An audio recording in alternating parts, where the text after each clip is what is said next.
Welcome to ఈనాటి వార్తా news. Penugonda నియోజకవర్గం ప్రజలకు ఏమి మేలు చేస్తావో చెప్పలేక నా వ్యక్తిగత జీవితంపై టార్గెట్ చేసి దిగజారి మాట్లాడే స్థితికి మంత్రి ఉషశ్రీ రావడం సిగ్గుచేటని పెనుగొండ నియోజకవర్గం తెలుగుదేశం పార్టీ అభ్యర్థి సవితమ్మ తీవ్ర స్థాయిలో మండిపడ్డారు. తెలుగుదేశం పార్టీ అభ్యర్థి సవితమ్మ ఎన్నికల అధికారులకు సమర్పించిన ఎన్నికల అఫిడవిట్ లో తప్పులు తడకగా ఉందని, వ్యక్తిగతంగా కేసులు ఎక్కువగా ఉన్నాయని మంత్రి ఉషశ్రీ ఆరోపించిన సంఘటనను టీడీపీ అభ్యర్థి సవితమ్మ తీవ్రంగా ఖండించారు. నిన్నటి రోజు మంత్రి ఉషశ్రీ గారు నా మీద ప్రెస్ మీట్ పెట్టారు. మంత్రి ఉషశ్రీ గారికి నా వ్యక్తిగత మా కుటుంబ సమస్యలు, కుటుంబంలో ఉన్న సివిల్ కేసుల గురించి మాట్లాడేది తప్ప ఈ నియోజకవర్గం ఏంటి, నియోజకవర్గ ప్రజలకు ఏం చేయాలనే విషయం మాట్లాడకుండా నా అఫిడవిట్లో డీవీసీ కేసు లేదు, నేను గ్రావెల్ దొంగతనం చేశా, నా మీద జిల్లా అంతా కేసులు ఉన్నాయి, రాష్ట్రంలో అందరికన్నా ఎక్కువ సవితమ్మ మీదే కేసులు ఉన్నాయి అని మాట్లాడారు. ఉషమ్మ గారు, నేను తెలియజేసేది ఒకటే, సివిల్ డిస్ప్యూట్ కేసులు కనపడాల్సిన అవసరం లేదన్న విషయం మంత్రిగా మీకు తెలియదా? అంతేకాకుండా మీరు 420 సవితమ్మ అన్నారు. ఈ జిల్లాకి, ఈ రాష్ట్రానికి సవితమ్మ అంటే ఏంటో తెలుసు తల్లి. కళ్యాణ్ దుర్గం అడిగినా రాష్ట్రం అంతా మంత్రిగా పనిచేసిన నువ్వు నా గురించి మాట్లాడారా నీకుందా? నీకు కథలుగా పుట్టలుగా నువ్వు ఏ విధంగా అయితే రాష్ట్రాన్ని దోచుకున్నావో కళ్యాణ్ దుర్గంలో మీ వైసీపీ నాయకులు అడిగినా చెప్తారు. ఇక్కడ కూడా పెనుగొండ నాయకులందరికీ తెలుసు, పెనుగొండ ప్రజలకు తెలుసు ఎవరు 420నా, సవితమ్మ ఏంటో, సవితమ్మ గురించి ఏంటో అందరికీ తెలుసు. నువ్వు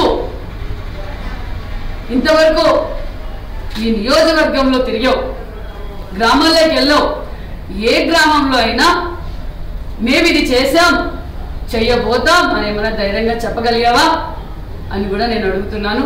మంత్రిగా నువ్వు మహిళల గురించి మాట్లాడతావా?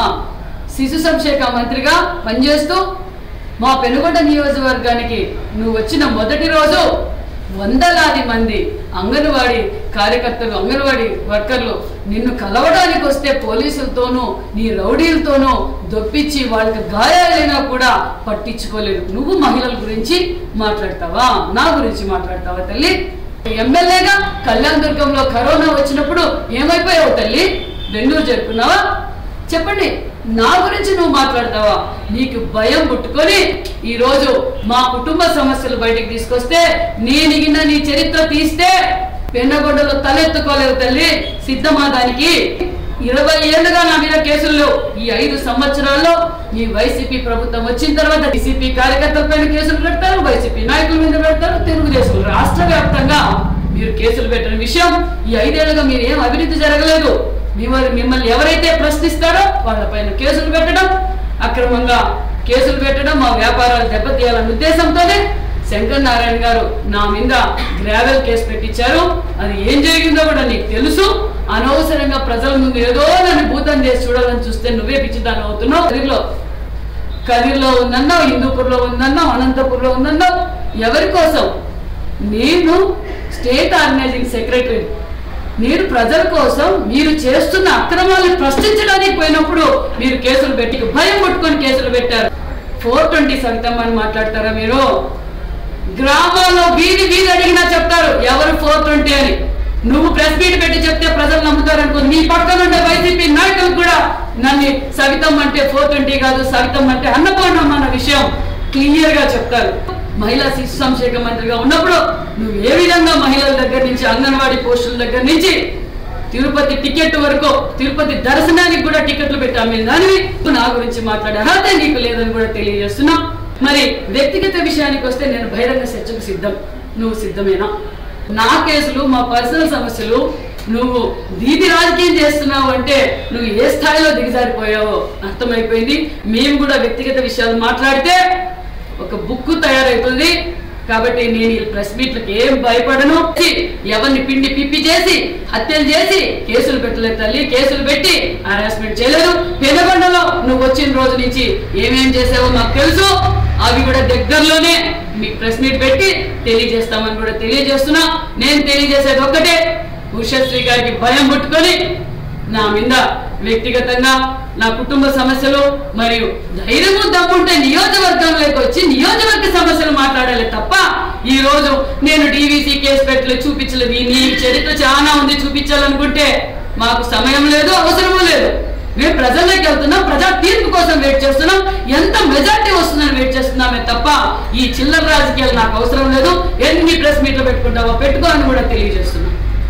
దగ్గర నుంచి తిరుపతి టికెట్ వరకు, తిరుపతి దర్శనానికి కూడా టికెట్లు పెట్టాం మేము. దానివి ఏదైనా పిల్లలు, దళిత పిల్లలు ఎస్సీ స్కూల్లో సీటు కావాలంటే కూడా అమ్ముకునేదాన్ని తల్లి నువ్వు నా గురించి మాట్లాడే అర్హత నీకు లేదని కూడా తెలియజేస్తున్నాం. అంతేకాదు మరి 2019 సమయంలో ఇన్కమ్ ట్యాక్స్ రిటర్న్స్ నేను కోట్ల ఆస్తులు ఎలా వచ్చాయి నేను చెప్పేది 2019లో మేడం గారికి ఇన్కమ్ ట్యాక్స్ కూడా లేదు, ఆమ్ ఆఫ్ ది వీటిలోనే నీళ్ళని చూపించారు. ఈ రోజు వేల కోట్లు ఎక్కడి నుంచి వచ్చాయి? ల్యాండ్ సీలింగ్ యాక్ట్ నీకు తెలీదా తల్లి? కుటుంబానికి ఎన్ని ఎకరాల భూమి ఉండాలి, నీకెంతుంది, నీ భర్తకి ఎంతుంది? మరి ఇవన్నీ మేము పట్టం కూడా పట్టించుకోవడం లేదు. నువ్వు మాట్లాడే కాబట్టి ఇవన్నీ మేము మాట్లాడుతున్నాం. చెరువులు కబ్జా చేసిన విషయం మాకు తెలీదా? నేను కూడా వచ్చాను కళ్యాణ దుర్గానికి. చెరువులు ఎక్కడికక్కడ పోలీసులు రానికుండా నువ్వు మంత్రిగా ఉండి నీ ప్రభావం, నీ భయానికి వచ్చి మమ్మల్ని అరెస్ట్ చేశారు. అంతేకాదు మరి వ్యక్తిగత విషయానికి వస్తే నేను బహిరంగ చర్చకు సిద్ధం. నువ్వు సిద్ధమేనా చెప్పండి. మా కేసులు చూపించలేదు అన్నావు, డీవీసీ కేసు చూపించలేదు అన్నావు. మరి డీవీసీ కేసు నా నామినేషన్ లో 9వ పేజీలో బి కాలంలో చూసుకో తల్లి నా డీవీసీ కేసులు. నా డీవీసీ కేసులు, నా కేసులు, మా పర్సనల్ సమస్యలు. నువ్వు దీన్ని రాజకీయం చేస్తున్నావు అంటే నువ్వు ఏ స్థాయిలో దిగజారిపోయావో అర్థమైపోయింది. మేము కూడా వ్యక్తిగత విషయాలు మాట్లాడితే ఒక బుక్ తయారైతుంది. కాబట్టి నేను ఈ ప్రెస్ మీట్లకి ఏం భయపడను. మరి నీ భర్త పేరు మీద 3 కంపెనీలు ఉన్నాయి, మరి 2 కంపెనీలే చూపించావు, 2 కంపెనీలు చూపించావు. మరి ఎందుకు చూపించలేదు నువ్వు? అంతేకాదు నీకు ఎంత ఉంది ల్యాండ్ సీలింగ్ లో ఎంత ఉండాలి, మీకు ల్యాండ్ ఎంత ఉంది, ఎక్కడి నుంచి వచ్చాయి ల్యాండ్? 2019లో లేని ఈ రోజు వేల కోట్లకు అధిపతాయో మరి ఎక్కడి నుంచి వచ్చాయి? మేము ప్రతి నిమిషం ప్రజల కోసం పోరాడాం. అదే విధంగా ప్రతి రూపాయి లీగల్ గా సంపాదించిన డబ్బే తప్ప మేము ఎవరిని కబ్జాలు చేసి, ఎవరిని పిండి పిప్పి చేసి, హత్యలు చేసి కేసులు పెట్టలేదు తల్లి. కేసులు పెట్టి హరాస్మెంట్ చేయలేదు. పెనుగొండలో నువ్వు వచ్చిన రోజు నుంచి ఏమేం చేసావో మాకు తెలుసు. అవి కూడా దగ్గరలోనే మీకు ప్రెస్ మీట్ పెట్టి తెలియజేస్తామని కూడా తెలియజేస్తున్నా. నేను తెలియజేసేది ఒక్కటే, ఉషశ్రీ గారికి భయం పుట్టుకొని నా మీద వ్యక్తిగతంగా నా కుటుంబ సమస్యలు మరియు ధైర్యము దమ్ముంటే నియోజకవర్గంలోకి వచ్చి నియోజకవర్గ సమస్యలు మాట్లాడాలి తప్ప ఈ రోజు నేను డీవీసీ కేసు పెట్టలేదు, చూపించలేదు, నీ చరిత్ర చాలా ఉంది చూపించాలనుకుంటే మాకు సమయం లేదు, అవసరము లేదు. మేము ప్రజల్లోకి వెళ్తున్నాం, ప్రజా తీర్పు కోసం వెయిట్ చేస్తున్నాం, ఎంత మెజార్టీ వస్తుందని వెయిట్ చేస్తున్నామే తప్ప ఈ చిల్లర రాజకీయాలు నాకు అవసరం లేదు. ఎన్ని ప్రెస్ మీట్లు పెట్టుకుంటావో పెట్టుకో అని కూడా తెలియజేస్తున్నాం.